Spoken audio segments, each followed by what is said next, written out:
Le juge-président, donc, ne l'oubliez pas, si vous avez besoin de quoi que ce soit, dites-le moi. J'ai été informé du fait que le représentant des Nations Unies souhaiterait s'adresser à la Chambre. À huis clos partiel, c'est cela, Maître Zervos? Non, pas pour le moment, mais puisque cela a trait au témoin, est-ce que vous souhaitez que le témoin parte du prétoire ou reste dans le prétoire avant que je commence, le juge-président? Mais au sujet de quoi?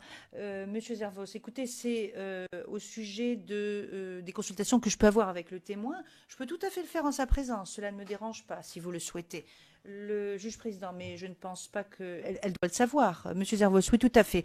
Je voudrais juste préciser ce que vous avez indiqué juste avant la pause au sujet de la teneur de la déposition du témoin. Et je voudrais juste confirmer que je peux parler avec elle de sujets où sa déposition pourrait potentiellement soit mettre en danger la sécurité la sécurité de fonctionnaires des Nations Unies, soit ex-fonctionnaires, soit fonctionnaires actuels, ou de toute autre personne, ou si cela pouvait également porter préjudice à la sécurité ou au comportement.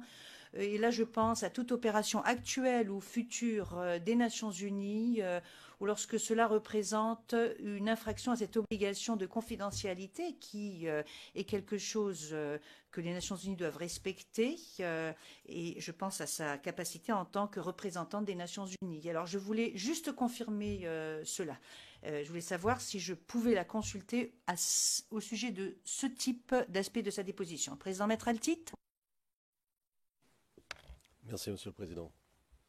Sur ce point, je crains que la formulation qui a été retenue par mon éminent confrère soit beaucoup trop vague, beaucoup trop vaste, et couvre en fait la possibilité de coacher le témoin, ce qui serait hautement inapproprié et tout à fait regrettable dans une enceinte de justice, surtout une enceinte qui est régie par des règles très strictes et précises que votre Chambre a données aux partis. Et je ne vois aucune raison de contourner ces règles et même de nier leur utilité et de les nier dans leur utilité, dans leur essence.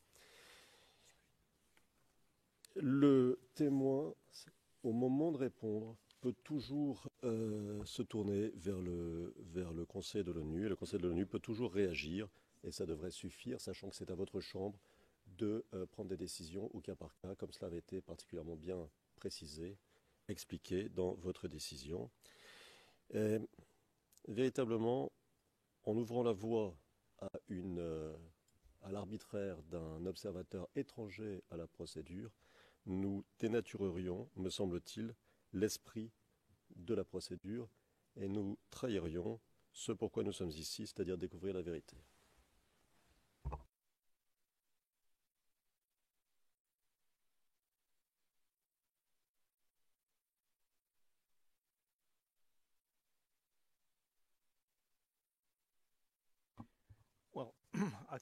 Le juge-président, je pense que j'ai été suffisamment clair. Nous nous en tenons à ce qui figure dans la décision du mois d'octobre de l'année dernière. Le témoin sait pertinemment ce qu'elle doit faire, à savoir dire la vérité, et c'est tout. Donc, je ne pense pas que cela pose quelque problème que ce soit, dans la mesure, à condition que le témoin dise la vérité. C'est cela la base.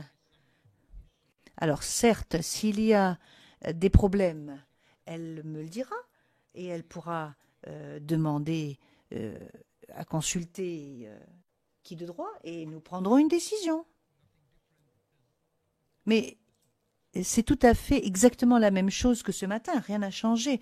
Je vois que le procureur souhaite intervenir, Monsieur Demirjian, au sujet de quelque chose de tout à fait différent. Donc je ne vais faire aucune observation au sujet de ce que mon estimé confrère a dit. Permettez-moi de présenter une suggestion, Monsieur le Président, parce que ce matin, lors du dernier volet d'audience notamment, nous nous sommes rendus compte qu'il y a un grand nombre de questions qui ont été posées aux témoins et qui figurent déjà dans la déclaration. Et puisque la règle 68.3 est une règle qui nous permet d'aller avec diligence et rapidité, je pense que le conseil, l'avocat peut poser directement des questions au sujet de la déclaration sans pour autant poser toute une kyrielle de questions. Par exemple, au sujet de la présence du témoin ce matin, nous avons passé 8 minutes pour savoir si elle était là-bas en décembre. Et cela figurait déjà dans sa déclaration. Alors je sais ce que mon estimé confrère essaie de faire. Alors bien entendu, il essaie d'obtenir des éléments de preuve supplémentaires. C'est tout à fait autorisé d'ailleurs. C'est exactement ce que j'ai fait moi-même. Mais il y a beaucoup de choses qui figurent dans la déclaration. Alors ce n'est pas une invitation à être imprécis que je suis en train de vous présenter, mais nous pouvons faire référence directement à la déclaration sans pour autant revenir et rabâcher ce qui a déjà été dit dans la déclaration.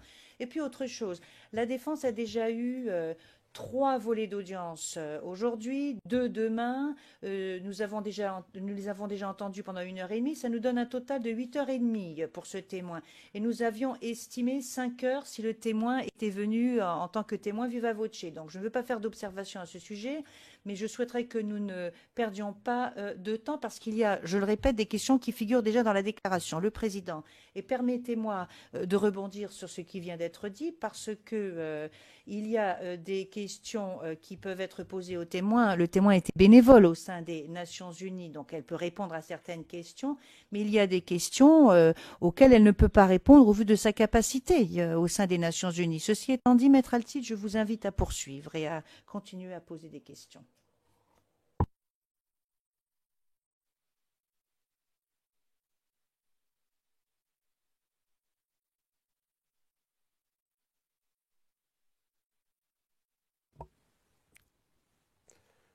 Bonjour à nouveau.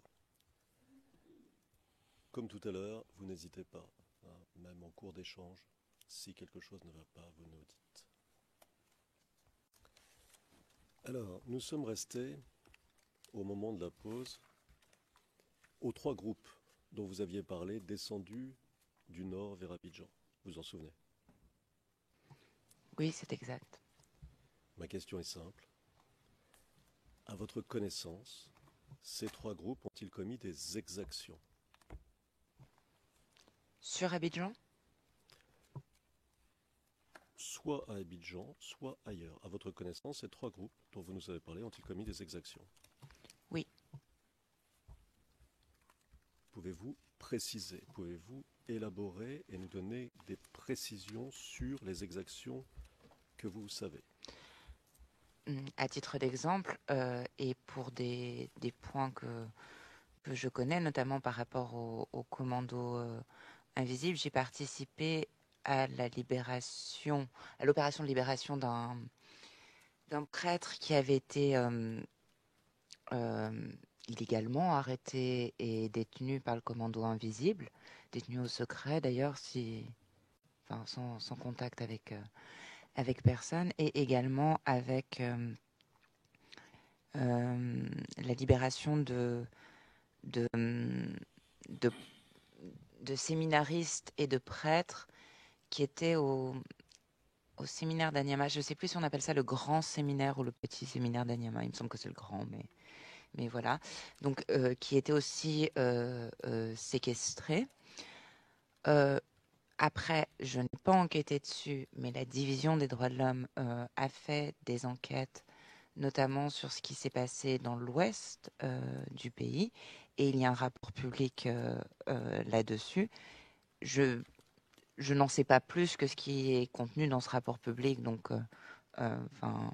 pour cela, je vous laisse en fait vous y référer.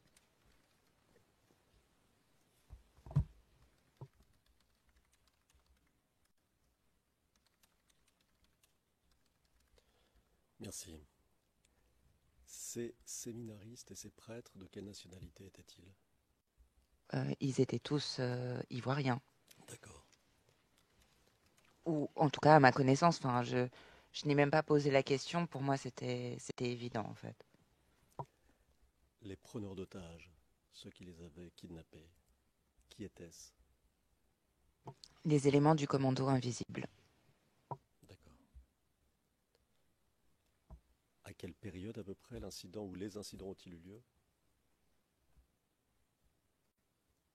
Je dirais en mars. Je pense que j'en avais aussi parlé dans ma déclaration. Peut-être que j'ai avancé des dates à ce moment-là. D'accord.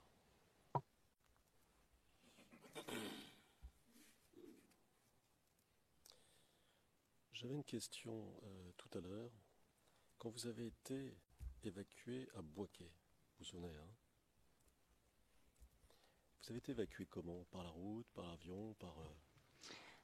Alors d'abord par un hélicoptère depuis Sébroko jusqu'à l'aéroport par avion, et de l'aéroport à Boaké par avion.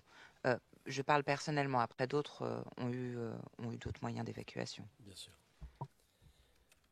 Madame Fuchs, pendant toute cette période, vous n'êtes resté finalement qu'un temps relativement court en Côte d'Ivoire, à Abidjan. Lorsque vous y étiez, vous respectiez les consignes de sécurité, et puis vous avez été la plupart du temps confiné à l'hôtel Sebroco, c'est bien exact. Oui, c'est exact. C'était votre premier séjour à Abidjan.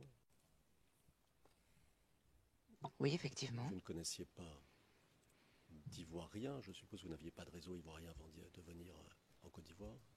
Je connaissais deux, trois personnes de nationalité ivoirienne. D'accord. Et vous étiez, si j'ai bien compris, relativement peu au courant de ce qui se passait autour de l'hôtel Sebroco, des combats, des choses comme ça, n'est-ce pas? Hum, oui, effectivement. D'accord. Alors est-il juste de dire qu'au cours de la crise post-électorale, vous ignoriez presque tout de la ville d'Abidjan en particulier, du pays, de la Côte d'Ivoire en général et de ses habitants? Presque tout est peut-être un terme un petit peu trop fort, tout de même. J'avais quand même quelques connaissances. D'accord.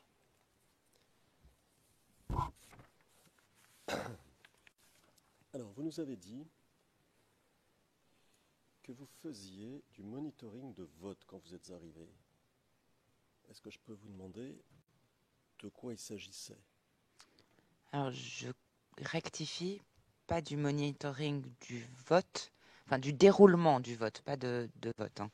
Donc, il s'agissait, comme je l'ai expliqué, il me semble déjà un petit peu, euh, alors je ne sais plus si c'était exactement la section électorale, mais il me semble que c'était eux qui nous avaient assigné par équipe des bureaux de vote dans différents lieux de vote. J'étais avec un autre, avec un collègue d'une autre section, et nous devions aller visiter ces bureaux de vote pour voir si tout se passait bien. Donc, à savoir si, bon, bah déjà, il n'y avait pas de violation des droits de l'homme, si les lieux de vote, les bureaux de vote, pardon, ouvraient à l'heure prévue, s'ils fermaient également à l'heure prévue, si le personnel chargé du bureau de vote était bien présent, si le matériel était bien présent, etc., etc. Enfin, plein de choses comme ça. Et nous devions rapporter en fait à un coordonnateur de la section électorale qui était également chargé de ces aspects en fait logistiques. Ensuite, donc nous visitions ces bureaux de vote. Il me semble que nous en avions 5 assignés par équipe, mais 3 ou 5. Vous permettez? Ah oui, pardon. Non, non, c'est moi qui vous interromps une seconde, pardonnez-moi. Je vous interromps parce que je voudrais savoir s'il s'agissait du premier tour ou du second tour des élections présidentielles. Cela s'est passé en tout cas au premier tour et au deuxième tour aussi, en fait. Il y a le même processus. Donc pour chacun, aussi bien le premier tour que le second tour, vous avez été dépêché par la section électorale pour faire le tour de 5 bureaux de vote. C'est bien ça? Je ne me rappelle plus À exactement peu si près. c'était 5, mais c'était pas moi personnellement, hein. Comme je l'ai précédemment dit, c'était une chose qui se faisait dans toute la mission Mhm. et sur tout le territoire, pas exclusivement à Abidjan. Qui dirigeait la section électorale?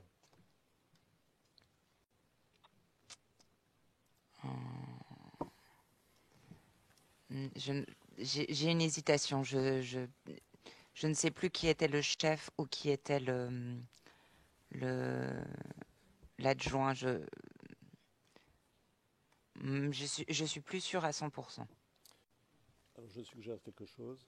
Lorsque vous en souviendrez, vous nous le direz. Mhm. Et ça nous permettra de passer en huis clos partiel si la Chambre le souhaite ainsi, sans que nous ayons à nous couper maintenant et à perdre du temps. Autrement, j'ai les deux noms, mais je ne sais plus lequel des deux était le chef, en fait. J'ai un doute. Ah, c'est tentant, Monsieur le Président.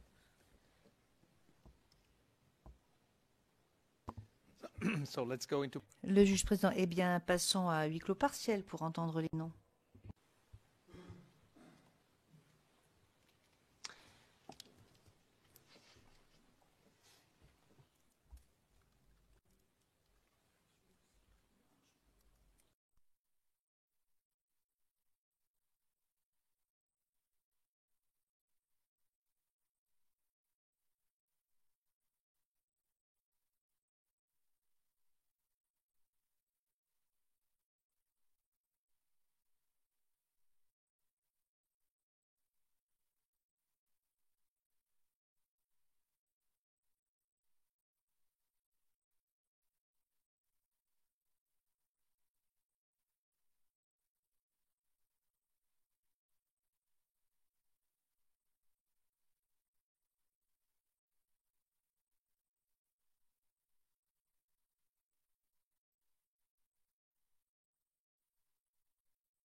La greffière d'audience, nous sommes en audience publique. Le président, je vous remercie. Maître Altit. Madame Fuchs, à l'occasion de ces visites à des bureaux de vote lors de ces 2 tours d'élection, avez-vous pu constater des irrégularités ou pas du tout? J'ai surtout constaté des éléments qui ont retardé. C'est-à-dire que, par exemple, il manquait soit des personnes, je ne me rappelle plus auquel des tours, hein, mais dans un des tours, il manquait des personnes, donc il a fallu attendre que... on regardait aussi donc s'il y avait les représentants des partis politiques, hein, et il en manquait, donc il a fallu attendre pour l'ouverture du bureau de vote. Dans un des lieux de vote, donc pas un bureau mais plus un peu plus large, il manquait du matériel, donc ça a retardé l'ouverture. La population était un peu énervée, mais au final, le vote en lui-même s'est bien passé. Et si je ne me trompe pas, il y a même eu un accord pour que les heures qui avaient été perdues le matin soient reportées en fin de journée. D'accord. Et autant que vous le sachiez, est-ce que tous les représentants de tous les partis politiques étaient présents? Je ne m'en rappelle pas. D'accord.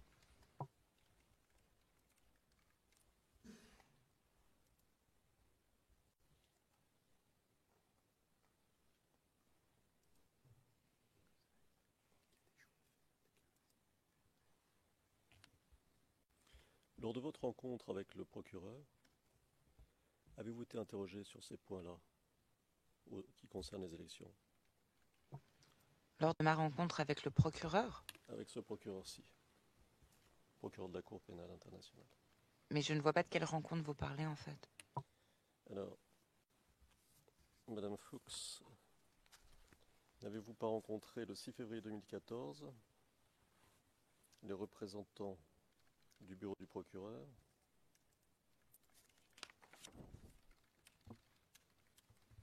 When you J'ai- gave the statement, Oui, that's, mais pour moi, j'ai rencontré des enquêteurs et il y avait présent quelqu'un du bureau du procureur, mais je n'ai pas été interrogée par, en tout cas, je ne me rappelle pas avoir été interrogée par cette personne qui représentait le bureau du procureur, mais uniquement par des enquêteurs. Donc, peut-être que j'ai mal compris, mais en tout cas, il ne me semble pas que c'était le procureur. D'accord. Donc, Well, pour... Le juge président, pour préciser, est-ce que le bureau, les enquêteurs, ce sont des représentants du bureau du procureur. Donc, le 6, 7, 8 et 9 février 2014, est-ce qu'il s'agissait de représentants du bureau du procureur, d'enquêteurs? Oui, d'enquêteur, oui, mais en fait, j'avais mal compris votre question parce qu'il y avait vraiment un représentant du bureau du procureur. Donc, je pensais que c'était. Et que quand vous avez parlé du procureur, je pensais vraiment que vous parlez. Donc, c'est pour ça que je ne comprenais pas. Mais non, je ne pense pas que. Très, très brièvement, il me semble pas que nous sommes allés dans le détail. Un petit peu quand même, mais brièvement. D'accord. Pour vous, les enquêteurs qui vous ont interrogé ne représentaient pas le bureau du procureur, c'est ça? Hum, Oui, en fait, mais j'ai pas réellement dans la formulation de votre question, j'ai vraiment pensé que vous parliez du procureur ici ou du représentant du procureur, euh, puisque en tout cas ils se sont présentés en se distinguant, en parlant d'enquêteurs. Bien sûr, ils m'ont bien expliqué que c'était dans le but de poursuite et d'éventuellement un témoignage. Mais voilà, c'est juste que j'ai mal compris en fait. J'avais pas compris tout de suite que vous parliez de la déclaration et je pensais que vous parliez d'une autre rencontre. Donc c'est pour ça que je ne voyais pas de quoi vous parliez au début. D'accord. Comment avez-vous été contacté par les représentants du bureau du procureur?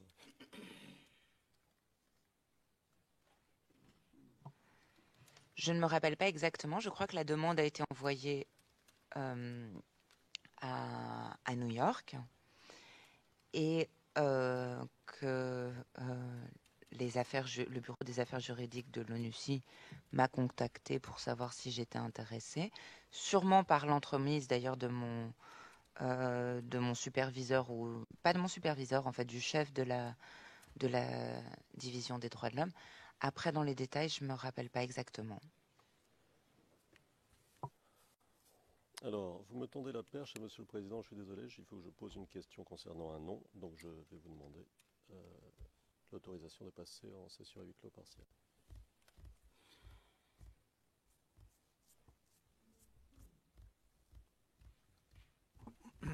let's go. Le juge président, passant à huis clos partiel, s'il vous plaît.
We're in open session, Your La greffière d'audience, nous sommes en audience publique. Le président, merci. Maître Altit, allez-y. Madame Fuchs, vous nous avez dit que vous êtes allée sur le terrain enquêter, c'est bien ça?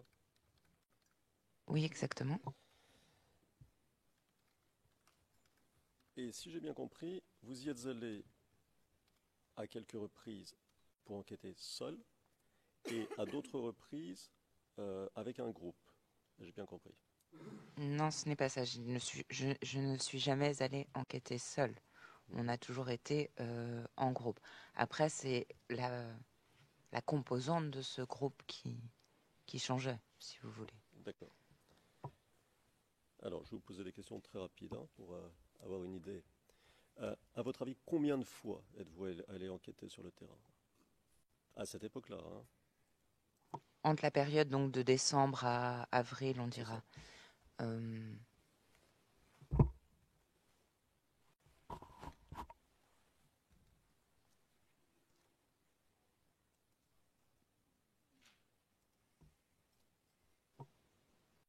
Je dirais une dizaine, une quinzaine, voire une vingtaine de fois. Quand je parle de mission, ça ne veut pas dire que c'était... Enfin, ça ne veut pas dire 15 enquêtes différentes. Ça veut dire 15 missions sur le terrain différentes. Après, c'est plusieurs missions formant une enquête. je ne comprends pas ça. Qu'est-ce que vous voulez dire exactement? C'est-à-dire que c'est pas en une seule fois, des fois, qu'on a fait la totalité de l'enquête. Donc c'est pas forcément en une mission qu'on a déterminé tout ce qu'on voulait déterminer. Donc des fois, plusieurs sorties étaient nécessaires pour une seule et même enquête. Donc quand je vous dis dizaines, voire peut-être même une vingtaine de fois, ça ne veut pas dire que c'était 20 enquêtes différentes. D'accord. À chaque fois, étiez-vous accompagné par des hommes armés, par des gardes des contingents militaires de l'ONU? Je pense qu'à cette période, oui. Quelle nationalité? Je ne suis pas capable de vous le dire. Plusieurs nationalités différentes. Essentiellement des Jordaniens.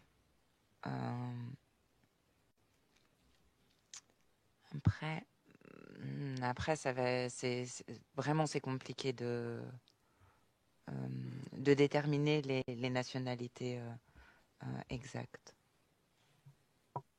Ils n'avaient pas le nom de leur pays sur le...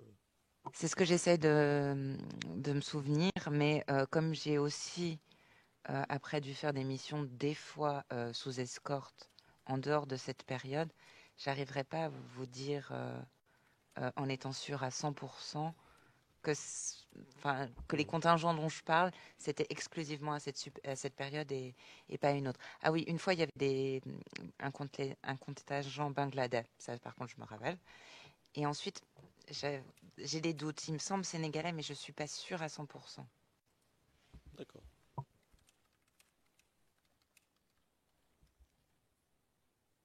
J'hésite entre sénégalais et togolais, en fait. Il me semble... non, mais voilà, sur ce point-là, je ne suis pas sûre. D'accord.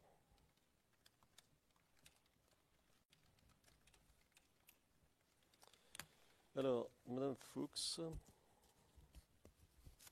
tout à l'heure nous parlions du chef du commando invisible. Est-ce que vous vous souvenez de son nom? Donc, Ibrahim... J'ai un doute sur Ibrahim ou Ibrahima Koulibaly. Merci. Nous allons passer, si vous voulez bien, à un autre sujet. Vous avez dit dans votre déclaration, à propos de l'incident du 3 mars 2011, vous vous souvenez de cet incident du 3 mars 2011? Oui. Oui, effectivement. Et je vous cite, apparemment... Paragraph. Le président, quel paragraphe? 132, Monsieur le Président.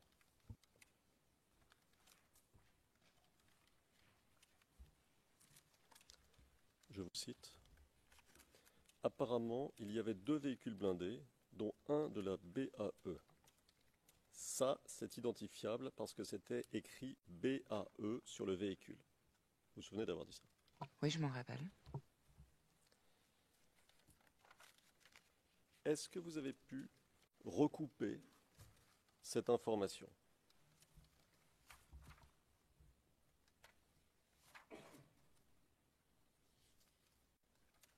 Si je ne me trompe pas, cette information provenait de différents témoignages de parents de victimes, de témoins, etc. Donc, je pense que je l'ai recoupé à travers ces témoignages.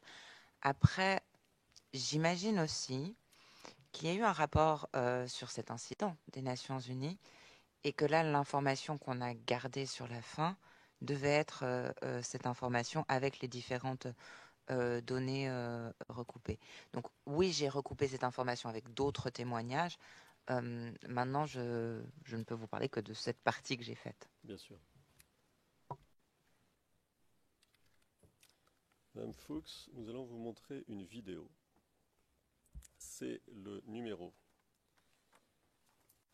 CIV OTP 0077 0196 0196. C'est nous qui avons la main? Je vous donne un timecode, mais c'est nous qui gardons la main. Le timecode, c'est de la minute 3,59 à la minute 4,29. Et Madame Fuchs, je vais vous demander de regarder cette vidéo.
Est-ce que vous avez pu bien observer la vidéo?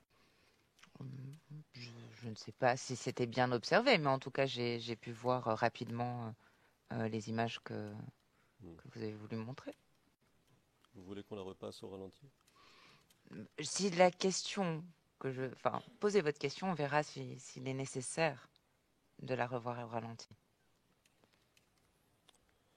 Vos désirs sont des ordres. Alors, ma question est la suivante. Est-ce que vous voyez BAE inscrit sur l'un quelconque des véhicules? Personnellement, je n'ai pas vu BAE sur une de ces vidéos, inscrit sur une de ces voitures, présentes dans la vidéo. Vous êtes formel et vous n'avez pas besoin qu'on vous repasse la vidéo. Formel, non, mais il ne me semble pas avoir vu cette inscription. Alors, si vous permettez, je ne voudrais pas me contenter d'un « il ne me semble pas », je voudrais que vous soyez sûr de ne pas l'avoir vu, donc je vais vous repasser la vidéo. D'accord? D'accord. Au ralenti, vous voulez? Volontiers.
Madame Fuchs, pour les besoins d'enregistrement, je vais préciser que cette même vidéo a été repassée pour vous au ralenti, n'est-ce pas? Mhm.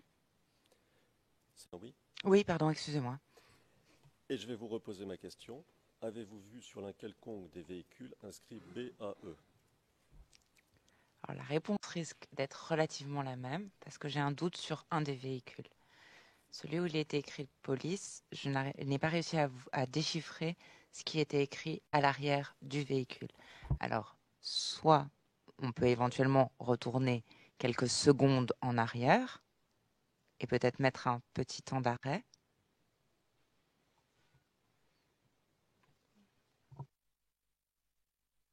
Alors nous allons, si vous voulez bien, retourner quelques secondes en arrière. Comme ça, nous serons sûrs, nous serons sûrs. C'est bien ce qu'on essaie de faire ici, c'est d'être sûr de ce qui se passe et de ce qui s'est passé à l'époque, n'est-ce pas? Je m'excuse d'interrompre mon confrère. Mr. Prosecutor? Le président, monsieur le procureur, Monsieur le président, j'aimerais comprendre quelle est la pertinence de ces questions. Le témoin n'était pas présente, que je sache, et cette vidéo n'aime pas d'elle. J'aimerais juste savoir à quoi rime tout cela. Seen this video before? Madame le témoin, est-ce que vous avez déjà vu cette vidéo? Avant aujourd'hui, je veux dire. Avant aujourd'hui. Cette vidéo.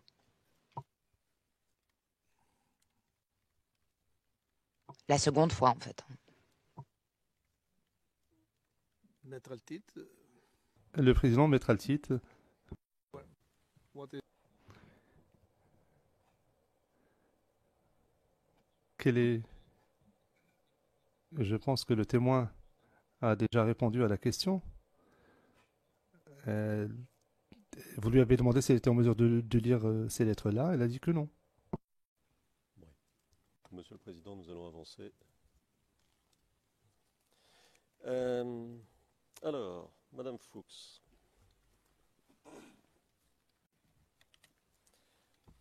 Toujours sur cet événement du 3 mars 2011, je voudrais essayer de comprendre un petit peu comment ça fonctionnait, n'est-ce pas? À propos du call center, vous nous avez expliqué beaucoup de choses à propos du call center, mais bon, concrètement, vous voyez, ce serait bien de prendre un exemple pour saisir un petit peu le cheminement de l'information et son éventuelle distorsion, altération au cours de son cheminement. Alors, nous allons... prenons le rapport du call center. Je vais vous le montrer, d'accord? C'est la pièce 6VOTP 0044 1704 et pour mon confrère, c'est la pièce numéro 20 sur notre liste de preuves.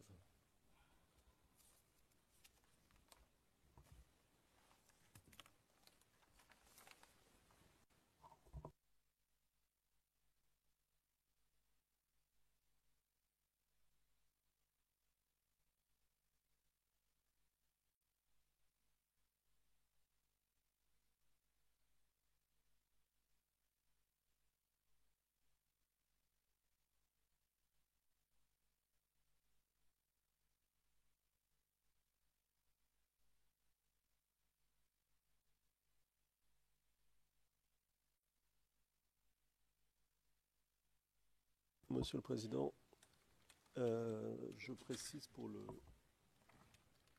greffe que nous leur avons passé la main.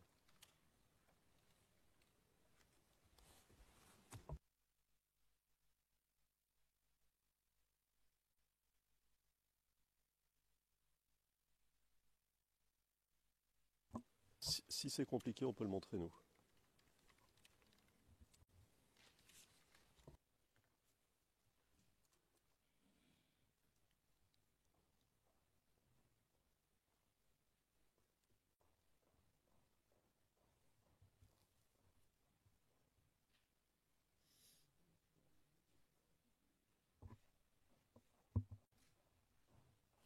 Est-ce que pardon, excusez-moi. Est-ce qu'il serait possible de l'agrandir un peu, s'il vous plaît?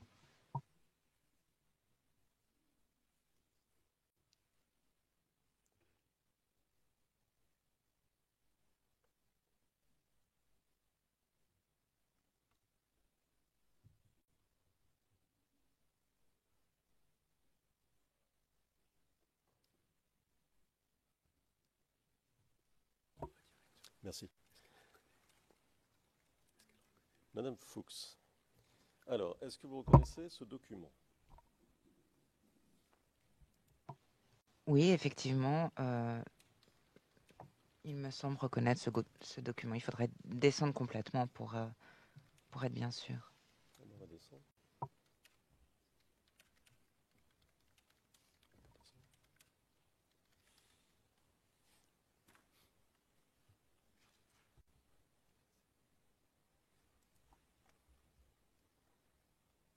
Et maintenant? Oui, effectivement. D'accord. Est-ce que vous avez participé à sa rédaction? En général, j'étais chargée en fait de rédiger ces rapports. Ces rapports du call center en fait. D'accord.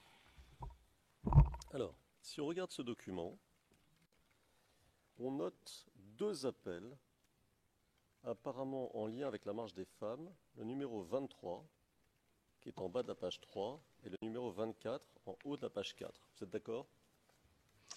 Alors je vois pas, en fait je vois cas numéro 23, 24, marche des femmes à Abobo et répression, 6 morts.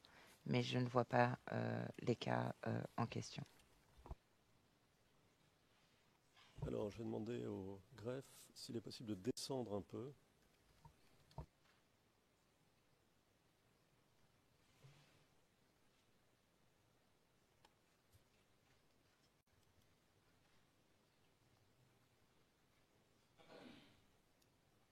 Ok.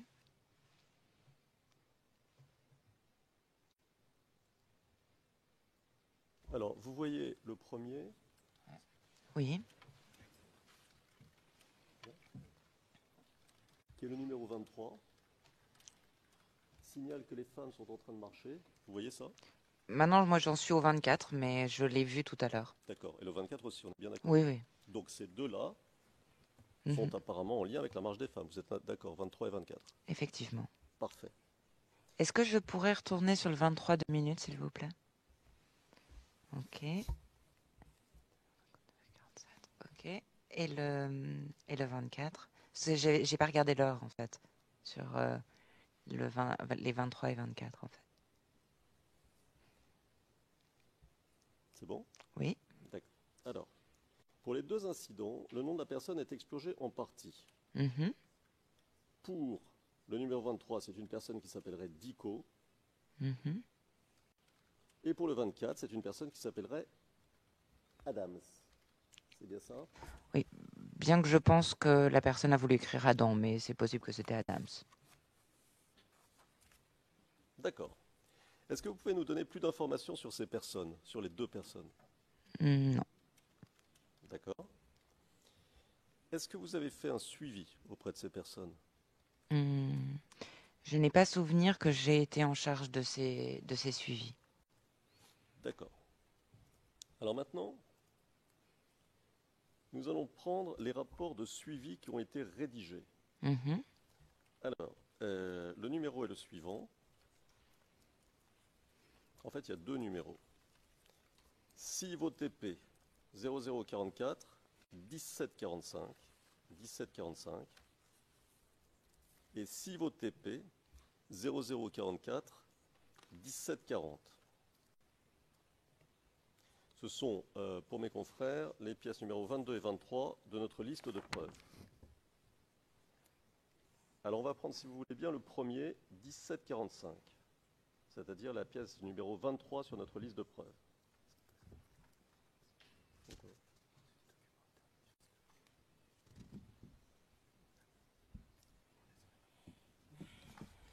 Alors, est-ce qu'on a le premier? Mhm.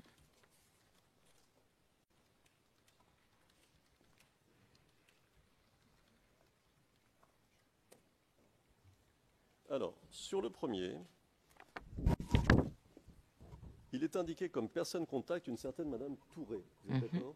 Oui, effectivement. Est-ce que vous savez qui est cette personne? Non. Est-ce que vous pouvez confirmer que ce n'est aucune des 2 personnes qui ont appelé le call center? Non. Non, c'est-à-dire que ce n'est pas la même personne. Non, je ne peux pas confirmer. Ah, d'accord. Mais je ne comprends pas très bien. Madame Touré, ce serait l'une des deux personnes qui appelait le call center sous un autre nom? Comme vous avez vu, les noms sont...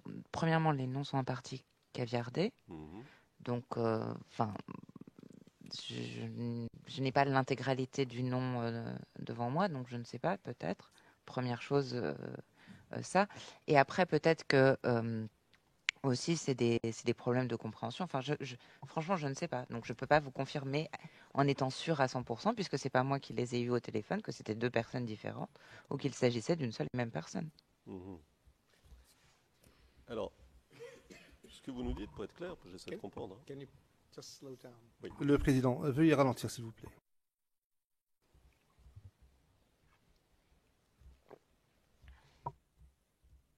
Donc, ce que vous nous dites, pour être clair, j'essaie de comprendre, c'est que la personne qui a reçu les appels aurait pu confondre Madame Touré et comment s'appelle-t-il les précédents? Ah oui, Dico et Adam. C'est bien ça que vous nous dites. Elle aurait pu. Pas tout à fait. J'ai dit que ces noms sont en partie caviardés. Donc, je ne sais pas, c'était peut-être marqué Touré Adams, ou franchement, je ne sais pas. A priori, effectivement, il ne s'agit pas de la même personne, mais je ne peux pas vous dire avec certitude qu'il s'agit de deux personnes différentes ou pas. Mhm. D'accord.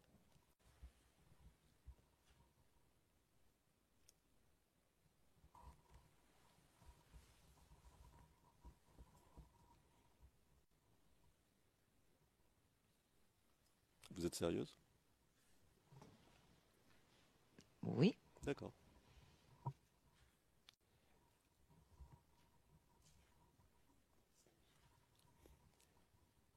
Ma question, pourquoi, s'il s'agit d'un rapport de suivi, ne suit-on pas les personnes qui ont téléphoné?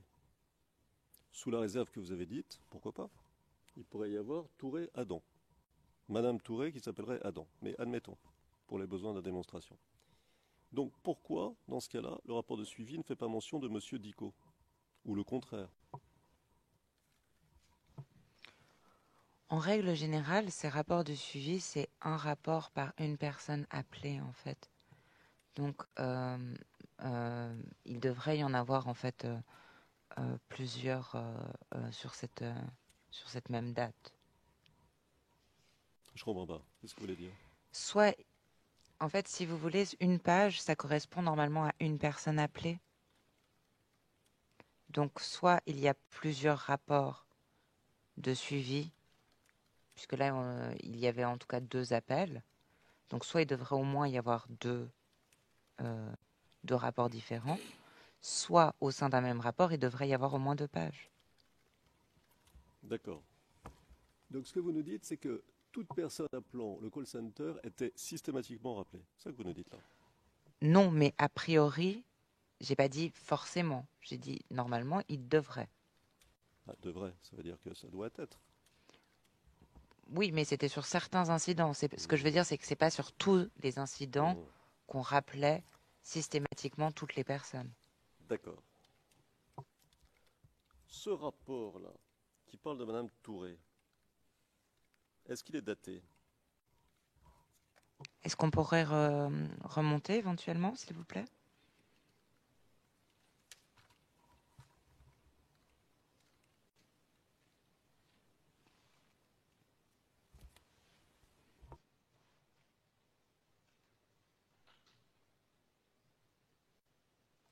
Encore au-dessus, vraiment sur l'en-tête, en fait.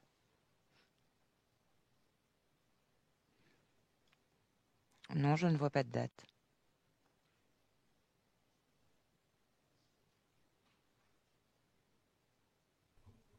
I see a date. Non, mais je ne vois pas de date, pardon. Le président, je vois une date. Pardon, je ne vois pas de date à laquelle ce rapport a été rédigé. Il est fait référence rapport du call center du 3 mars 2011, mais cette date mise ici est en lien avec suivi du cas 23-24. Donc c'est la référence en fait qui est faite. Mais normalement, il devrait y avoir une date quelque part en plus, qui est la date de rédaction ou de suivi du cas. Le rapport a-t-il été fait le jour même? Je ne saurais vous répondre.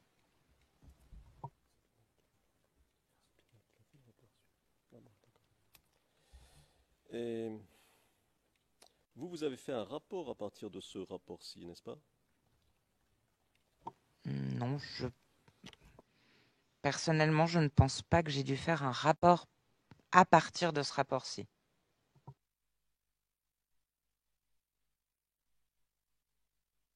Vous avez enquêté sur le terrain ensuite, c'est ça? Oui, mais c'était plusieurs jours après. D'accord. Et toutes ces questions que nous nous posons là, vous ne vous les êtes pas posées avant d'enquêter? Si, je pense. Et alors?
we will redact. Le président, alors nous allons procéder à une expurgation pour ce qui est du nom du témoin.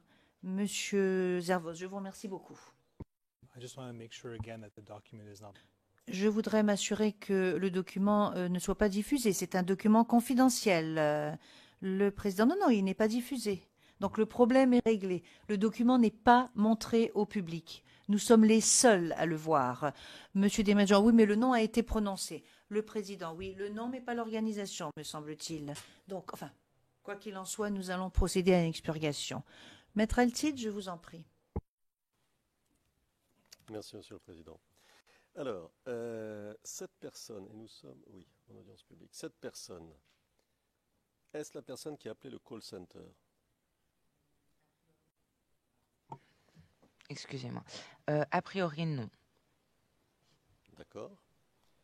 Vous dites lui avoir parlé. Était-ce par téléphone? Non, je l'ai également rencontré. Où ça? J'arrive pas à me rappeler. D'accord. Le rapport n'est pas daté. On peut descendre, s'il vous plaît?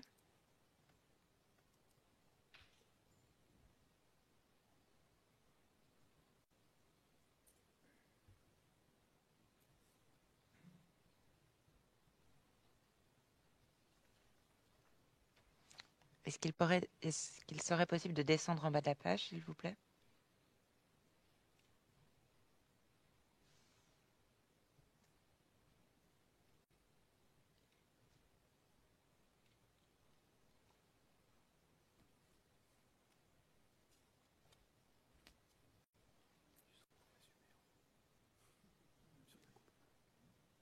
Who can scroll down, please?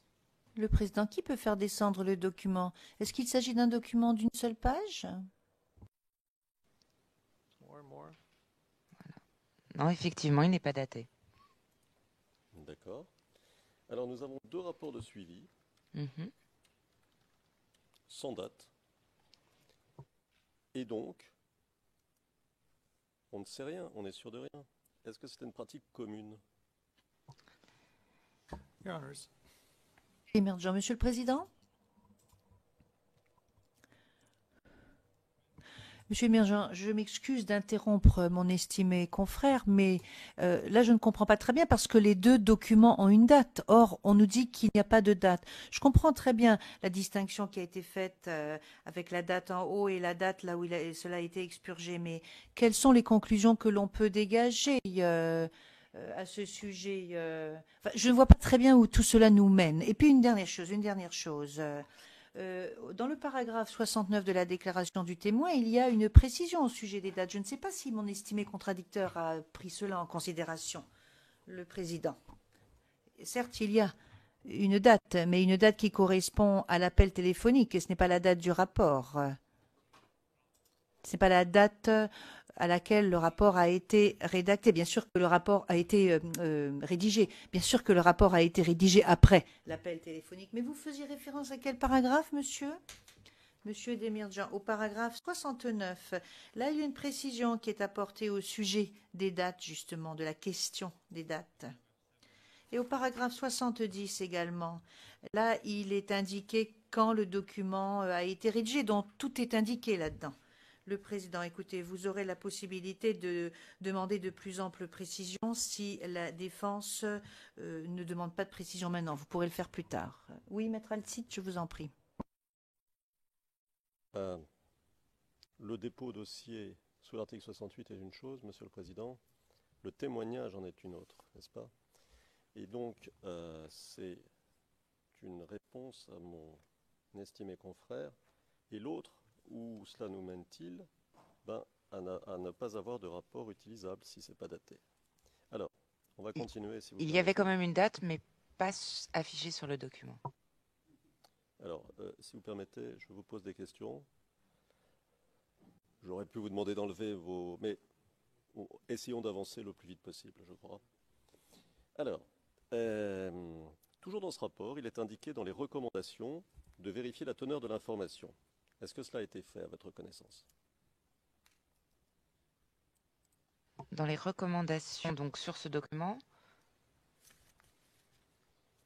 Moi, je vois actions prises et recommandations, partager et vérifier la teneur de l'information avec les collègues humanitaires et les agences qui ne seraient pas au courant. Donc les collègues humanitaires, on parle des agences humanitaires, puisque nous ne pouvions pas nous rendre à l'hôpital. Donc ça a été fait. Je ne sais pas. D'accord. Alors nous allons prendre un dernier rapport, si vous voulez bien. CIVOTP 0044 1619 1619 et c'est la pièce numéro 15 sur notre liste de preuves.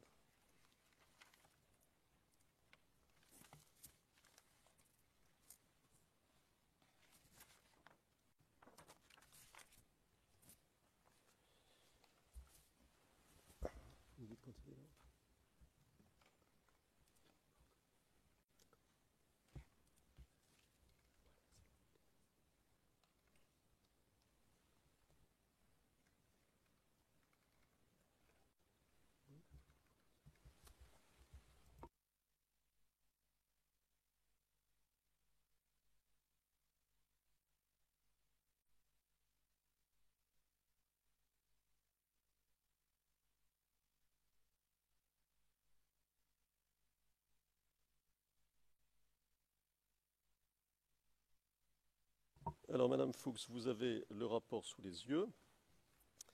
Vous pouvez nous confirmer la date de ce rapport?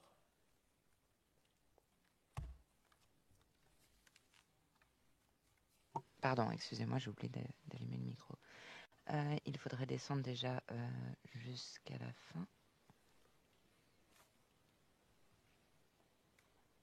C'est l'entièreté du rapport. Le rapport ne fait qu'une page. Et vous le connaissez mieux que nous, il me semble, non? C'est écrit juste introduction et je vois pas la suite. Alors, je demande au greffe d'aller au bout du document, le plus bas possible.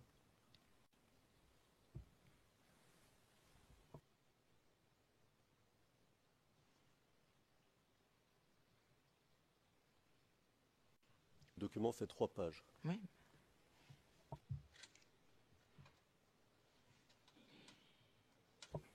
Bon, y a-t-il une date? C'est pas le point principal. Est-ce que vous voyez une date sur ce document? En tout cas, pas sur la première page. Peut-être qu'elle est à la fin. C'est pour ça que je vous demandais de pouvoir regarder la suite du document.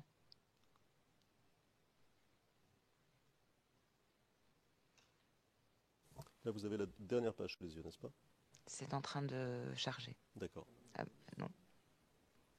Non. Non quoi? Non, c'est retourné sur la première page. No, we have not the third page. Yes. Nous n'avons pas la troisième page. Nous n'avons pas vu la dernière. Nous ne la voyons pas. Ah, maintenant, nous la voyons. Merci. Alors, y a-t-il une date? Non. Bon. Est-ce que vous reconnaissez ce rapport? Je l'ai effectivement déjà vu. L'avez-vous rédigé? Il me semble qu'en partie, oui.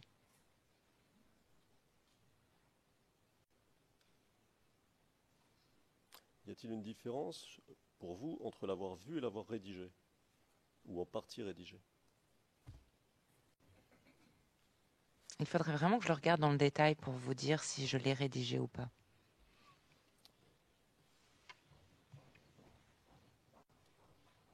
Je crois que vous l'avez sous les yeux. Vous pouvez regarder rapidement. Enfin, prenez le temps qu'il vous faut, mais si vous l'avez rédigé, ça va vous revenir. En fait, la structure ressemble vraiment à la façon que j'ai, et la mise en page ressemble vraiment à la façon dont j'ai l'habitude de présenter des rapports. Mais pour connaître vraiment si c'est moi qui l'ai rédigé, il faudrait que je lise vraiment son contenu pour voir s'il y a des différences par rapport à ce que j'ai pu dire ou pas. Avec l'autorisation de la Chambre, le témoin peut-il lire rapidement le contenu et nous confirmer qu'il est bien l'auteur du rapport? Ah, nous avons une version papier, ce sera peut-être plus simple.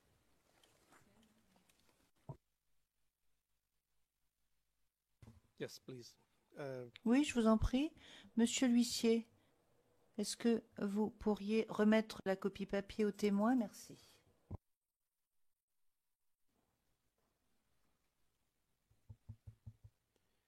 Just bring it to the witness. I think we Et should. la copie papier au témoin, tout simplement. Je pense qu'il faudrait peut-être commencer à apprendre à se faire confiance les uns les autres.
Alors effectivement, je reconnais plusieurs parties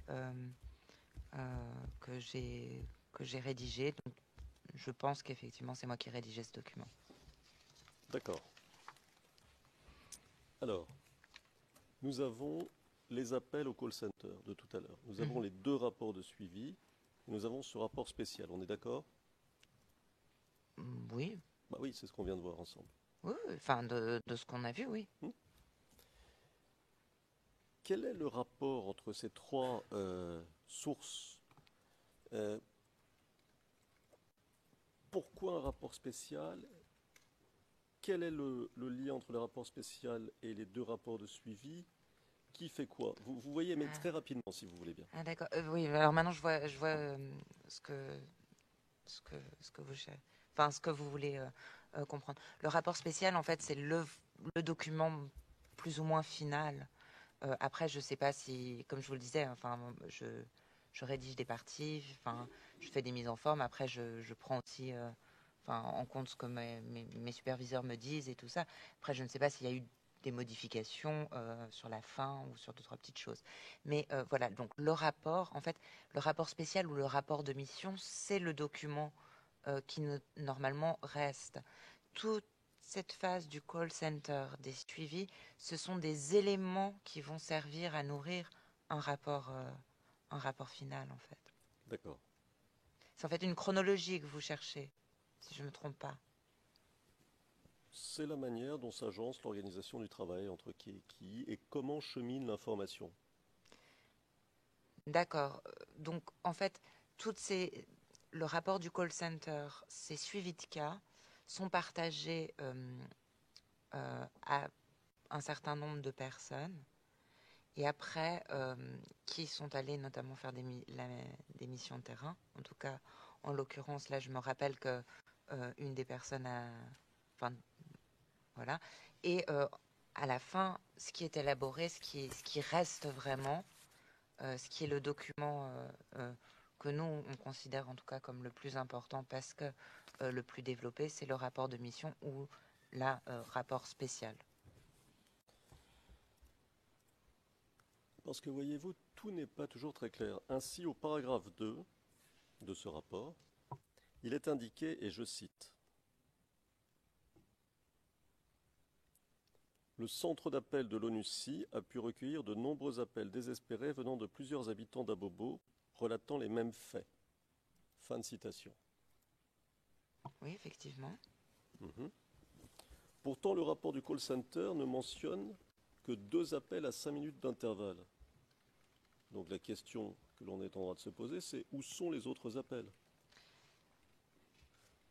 C'est une bonne question. J'ai pas regardé toutes les pages du rapport que vous m'avez montré tout à l'heure sur le rapport du call center. Les premiers appels sont arrivés à ce moment-là. Je ne sais pas si après il y a eu des appels qui sont venus plus tard ou pas. Et par contre, j'ai constaté aussi qu'il y avait une grande différence dans les horaires, mais je ne sais pas si c'était voulu ou pas. C'est-à-dire que je pense qu'on est passé d'un 9h55 à un 10h37 ou quelque chose comme ça après. Donc je ne sais pas s'il manque des appels, je ne sais pas. Bon, donc on ne sait pas. Bah, personnellement, je ne sais pas. D'accord. Au paragraphe 4, il est indiqué qu'il n'y a pas eu d'entrave de la part du commandant invisible. Oui, effectivement. Ils vous ont laissé faire? Comment ça s'est passé? Je pense que ce qu'ils ont entendu par là, c'est qu'ils nous ont laissé passer facilement. Y avait-il des membres du commando invisible parmi vos informateurs? Sur cette mission précise, je ne pense pas. Mais comment l'auriez-vous su? Comment vous les auriez reconnus? Donc c'est pour ça que je vous dis, sur cette mission précise, je ne pense pas. Après, dans d'autres, puisqu'ils se présentaient eux-mêmes comme membres du commando invisible, je sais qu'on avait des informateurs qui étaient membres du commando invisible. Mais s'ils ne s'étaient pas présentés comme membres du commando invisible, auriez-vous eu un moyen de les reconnaître?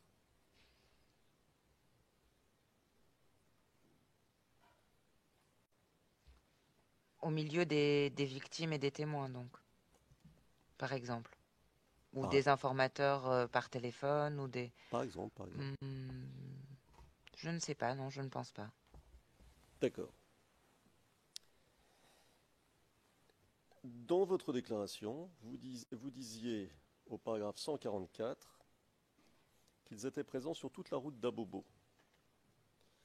Ma question, sur toute cette portion de route que vous citez, la route d'Abobo, avez-vous vu le moindre membre des forces de l'ordre?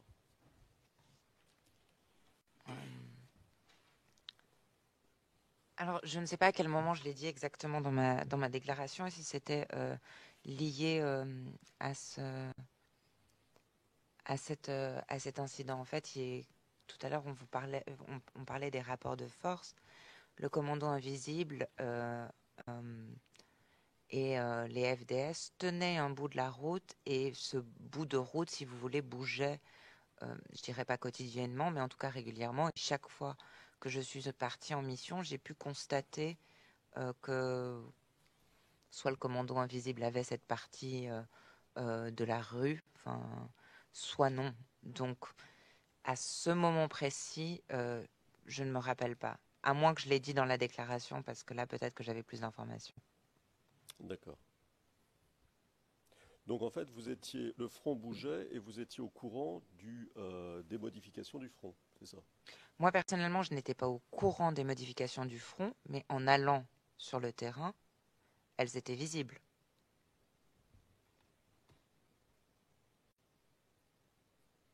Donc vous n'étiez pas au courant, mais vous constatiez, c'est ça? Voilà, si vous voulez, je n'étais pas au courant avant d'aller sur le terrain, ni de suivi quand je n'étais pas sur le terrain, mais quand je partais sur le terrain, je pouvais constater ce déplacement.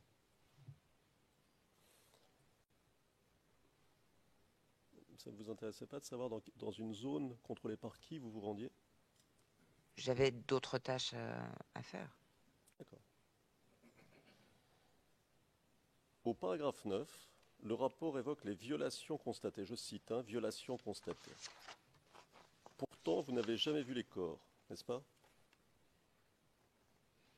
Dans violation des droits de l'homme, le droit à la vie est effectivement une violation, mais c'est pas la seule violation. Alors, pardon, le constat porte sur quoi alors? Alors, s'il y a plusieurs violations, enfin, très rapidement comme ça, moi, Non, non, mais là. donc je peux regarder, oui.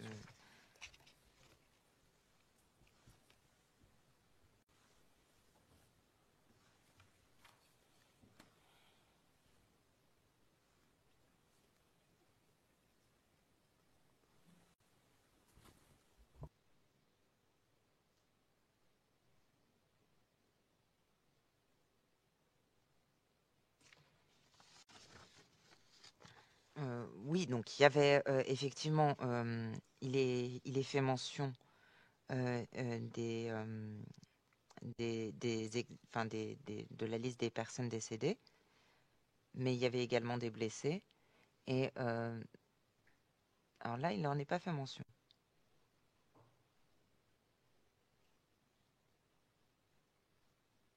Madame Fuchs, Mhm. vous voulez bien qu'on fasse simple? Oui, oui. De quoi parle ce paragraphe? D'un usage excessif de la force et de la répression d'une manifestation pacifique. Non, il parle Et, Oui. pardon, excusez-moi, et de 6 femmes qui ont été sommairement exécutées sur les lieux de l'incident. Je vois une liste de 7 femmes. Pourquoi vous dites 6? Parce que dans le texte, il est écrit 6 femmes, et il me semble que dans le lot, il y a un homme aussi. Mais je ne suis pas sûre. Si vous Non, lisez... oui, mais c'est parce que je lis. 6 femmes ont été sommairement exécutées sur les lieux de l'incident. Ah oui, pardon.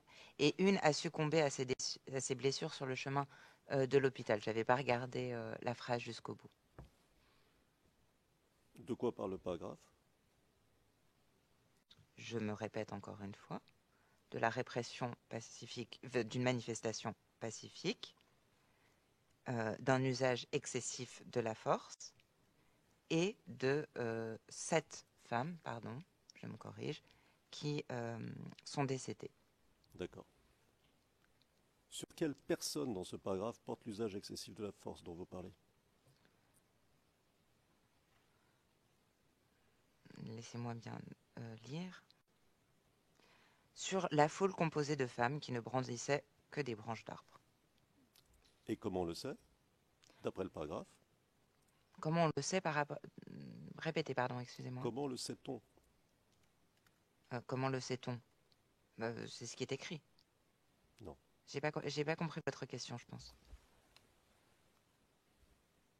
Alors, la compréhension du paragraphe n'est-elle pas, on le sait, qu'il y a eu un usage excessif, c'est ce que rédige le rédacteur, parce que ces femmes ont été tuées. C'est ce qui est dans le paragraphe, non?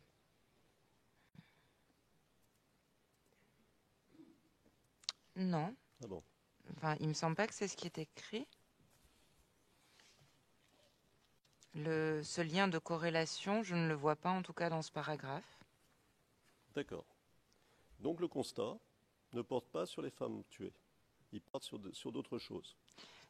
Enfin, en tout cas, pas dans la lecture comme ça du paragraphe, je lis. Cependant, la mission a constaté qu'effectivement, les éléments des FDS avaient fait un usage excessif de la force en ouvrant le feu de façon indiscriminée sur une foule composée de femmes qui ne brandissaient que des branches d'arbres en signe de paix. Donc, Madame Fuchs, pardon.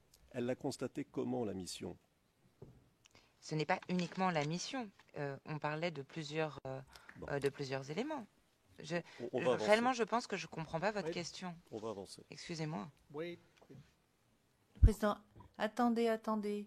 Faites en sorte de ne pas parler en même temps.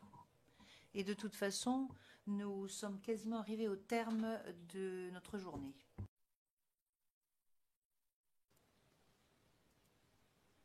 Monsieur le Président, si vous permettez, il me reste une question et une remarque, ou plutôt une demande. Well, I was going to say that Le juge président. J'allais dire oui. Alors, vous posez votre dernière question et j'allais vous dire l'observation plus tard. Mais bon, si c'est une demande, là, c'est différent. Au paragraphe 11, le rapport se conclut de la manière suivante. Et je cite: les événements du 3 mars ayant conduit à la mort de 7 femmes constituent un crime grave commis dans le cadre d'un conflit armé interne,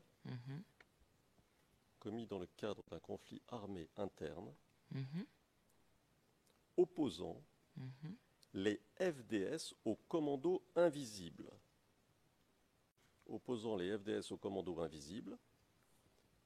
Ce qui tombe sous le coup d'une violation du droit international humanitaire.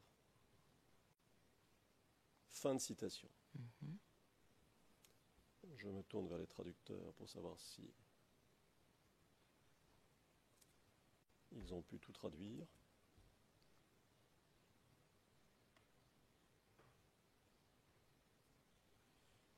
Merci. Et ma question est: qui tirait de telles conclusions juridiques? Aviez-vous vous-même une formation en droit international humanitaire? Alors, je ne me rappelle pas des personnes impliquées dans la conclusion dans cette conclusion spécifique. J'y ai certainement contribué. Je ne suis pas sûre que c'est la terminologie que j'aurais employée. Donc, je ne suis pas convaincue que ce soit moi qui l'ai écrite comme ça exactement. Et j'ai une formation en droit international public. Et j'ai également suivi des cours de droit international humanitaire. Monsieur le Président, je crois que nous pouvons interrompre ici. Et peut-être vais-je attendre le départ du témoin pour vous faire part de ma demande.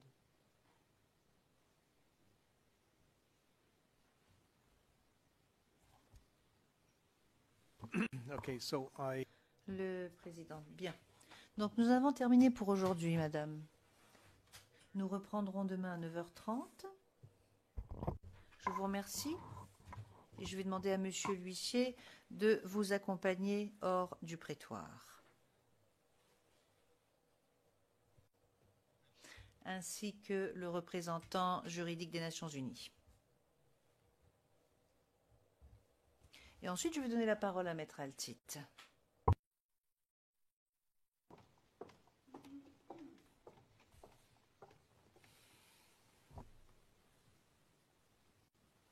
Merci, Monsieur le Président. C'est très simple. Nous avons pris, comme vous le savez, un petit peu de retard. Je vous avais annoncé la fin de la journée en ce qui me concernait. Nous avons pris, je crois, 45 minutes de retard, quelque chose comme ça. Je vous demanderai l'autorisation d'utiliser, mais je ne suis pas sûr de l'utiliser complètement, la première session pour que les choses soient claires. Je ne pense pas l'utiliser entièrement, mais au cas où, et ce qui est certain, c'est que je ne dépasserai pas la première session.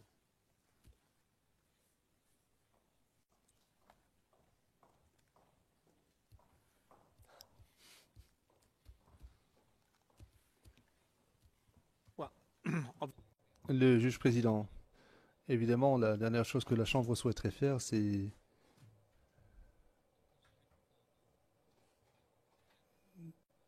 d'empêcher la défense de faire son travail. Je vous exhorte à faire de votre mieux pour être aussi succinct que possible, parce que je voudrais que l'on achève la déposition du témoin demain, afin que nous puissions passer à autre chose. Donc je vous exhorte à être aussi court que possible et aller droit au but. Je crois que nombre de questions qui ont été posées sont simplement des questions qui sont des répétitions. Je ne veux pas toujours intervenir, mais ce sont des répétitions. J'ai entendu les mêmes réponses aux mêmes questions posées par les deux parties d'ailleurs. Et j'aimerais que